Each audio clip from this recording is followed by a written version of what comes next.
Good morning, students. Myself Anshu Singla. Today again I am with you. I hope you remember in my last video I had discussed about importance of management. So today again you are welcome for the lesson of business studies, in which we will continue with the same chapter, that is nature and significance of management. In previous video we had discussed about importance of management, and today I have come with case studies related to importance of management. So today we will discuss about different case studies related to importance of management. Okay, first of all, it is essential to understand that how to solve a case study. बच्चों, case study पढ़ते ही बच्चों को लगता है कि ये इतनी बड़ी कहानी है, पता नहीं इसमें क्या आंसर है। बच्चों को सेम केस स्टडी में एक से ज़्यादा आंसर नज़र आते हैं। तो पहले मैं आपको केस स्टडी सॉल्व करने की टेक्निक बताती हूँ। केस स्टडी क्रिएट करना मीन्स जो आपके पास एक केस स्टडी एग्जामिनर ने क्रिएट कर दी है, आपके सामने क्वेश्चन के रूप में दी है। Evaluate, then you have to evaluate that case study. Evaluate करना, अपने आप को उस पोजीशन में रखना। एनालाइजिंग, आप उसकी एक एक लाइन को पढ़िए और एनालाइज कीजिए कि किस बारे में बात की गई है। देन अप्लाइंग, अप्लाइंग मीन्स जो भी आपने नॉलेज गेन की है पढ़ते हुए, उस नॉलेज में, उस पूरे टॉपिक में से कौन सा पार्ट इस केस स्टडी में आपको लगता है कि अप्लाई होगा। देन अंडरस्टैंडिंग, अब उस आंसर को आपने कैसे प्रेजेंट करना है अपनी अंडरस्टैंडिंग से। साथ ही साथ रिमेंबरिंग, मतलब जो आपने टॉपिक याद किया था उस रिमेंबरिंग पावर को भी आपको यूज़ करना है, राइट। ये कुछ टेक्निक्स हैं जो आपको यूज़ करनी है केस स्टडी सॉल्व करते हुए। लेकिन केस स्टडी सॉल्व करने के स्टेप्स क्या हैं? सबसे पहले आपको केस स्टडी के एंड में दिया हुआ क्वेश्चन पढ़ना है, जो लास्ट में आपसे क्वेश्चन पूछा जाता है।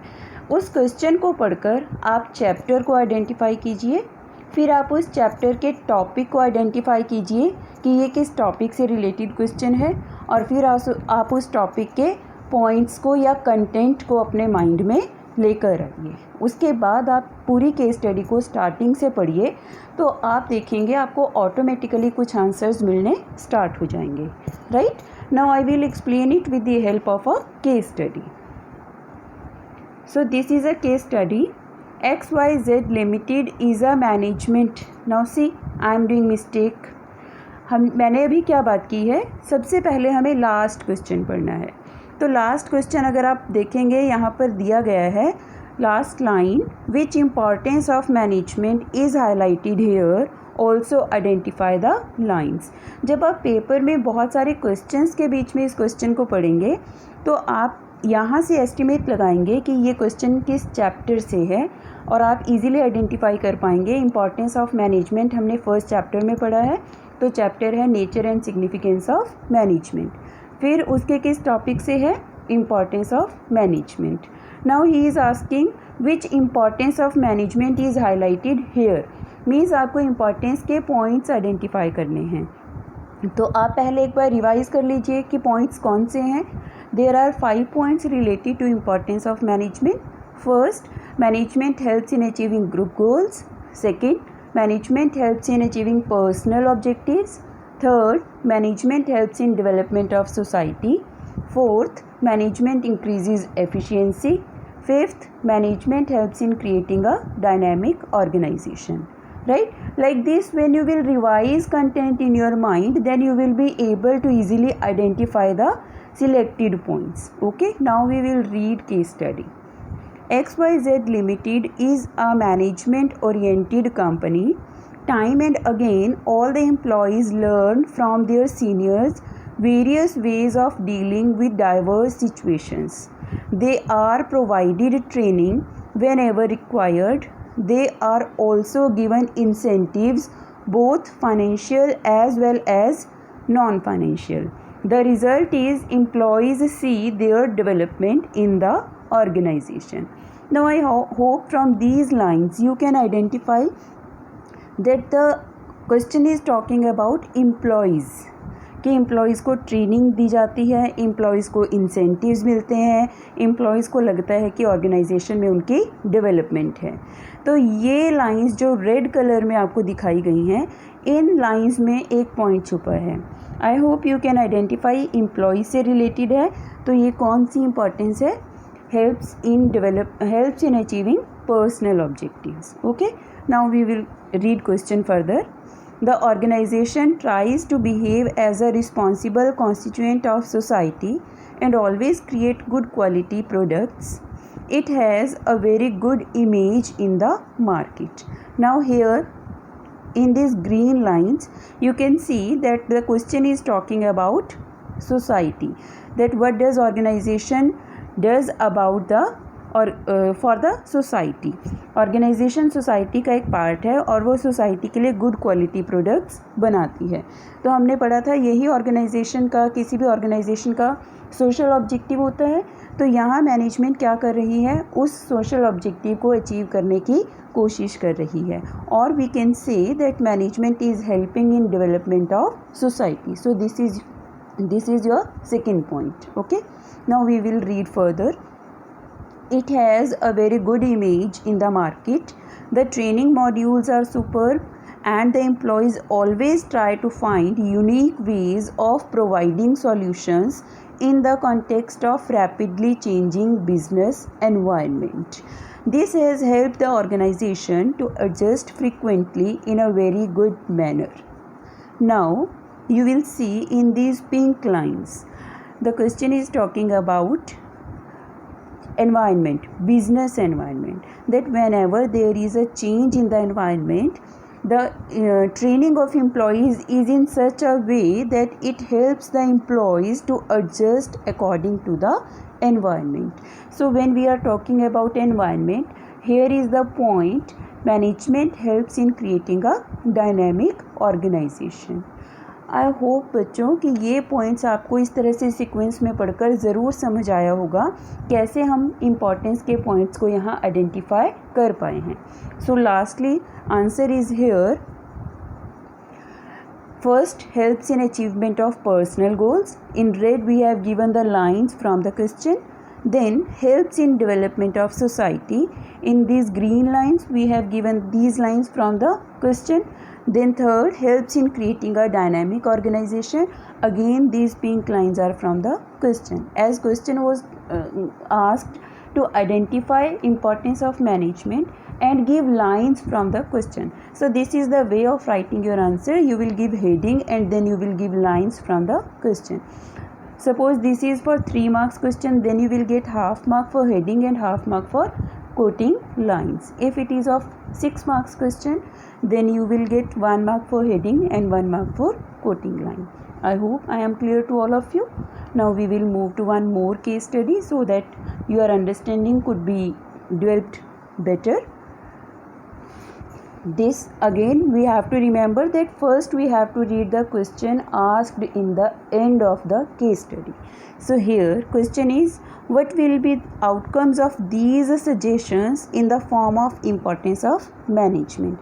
It means यहाँ कुछ suggestions दिए गए हैं और हमसे पूछा गया है कि इन suggestions का मैनेजमेंट की इम्पॉर्टेंस के फॉर्म में क्या आउटकम होगा. Means again we can easily identify that this question is from chapter 1, that is nature and significance of management. Topic is importance of management.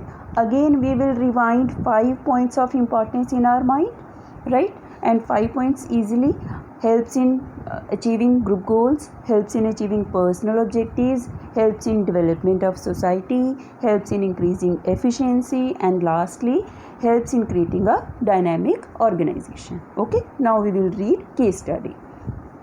Mr. Sanjeev is responsible for the welfare and survival of his organization. After few years of gaining work experience, he decides to write a book on management. In his book, he broadly gives 5 valuable suggestions.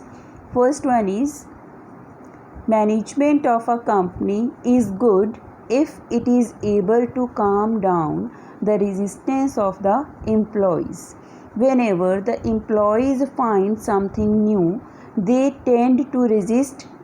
It is in the favor of company and the employees must be guided to accept the change and thus bring down the resistance. They must learn only change is constant.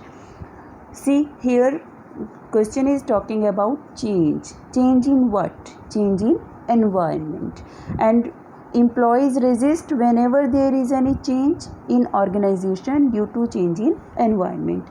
तो क्या suggestion दिया गया है? First, कि किसी भी company के management good है अगर वो एम्प्लॉयज़ की रेसिस्टेंस को काम डाउन करने में सक्सेसफुल है. सो दिस इज़ आवर की line in this point. Okay, now we will read the question and then we will find out answers. Now second, unless and until the betterment of employees is achieved, management is useless. A good management helps its employees by giving them recognition, increment in salary, promotion, etc. Now in this second point we can see that key line is a good management helps its employees by giving them recognition, increment in salary, promotion, etc. It means here suggestion is given regarding employees कि कोई भी management good है अगर वो employees को recognition देती है, recognise करती है एम्प्लॉयज़ के काम को, उनको टाइम टू टाइम सैलरी में इंक्रीमेंट मिलता है और उनको प्रमोशन मिलता है. It means this point is related to personal benefits of employees. Okay, now we move to third point. Management should earn profits, but it should also produce good products. It should also involve itself in providing facilities to society without any profit motive. Further, it should help to provide employment in backward areas by focusing on these areas also. Now in this third point you can see that focus is paid on society. कि society के बारे में बात की गई है. Business को society के बारे में सोचना चाहिए और सोसाइटी को प्रॉपर नेसेसरी फैसिलिटीज़ प्रोवाइड करनी चाहिए, साथ ही साथ एम्प्लॉयमेंट अपॉर्चुनिटीज़ भी प्रोवाइड करनी चाहिए.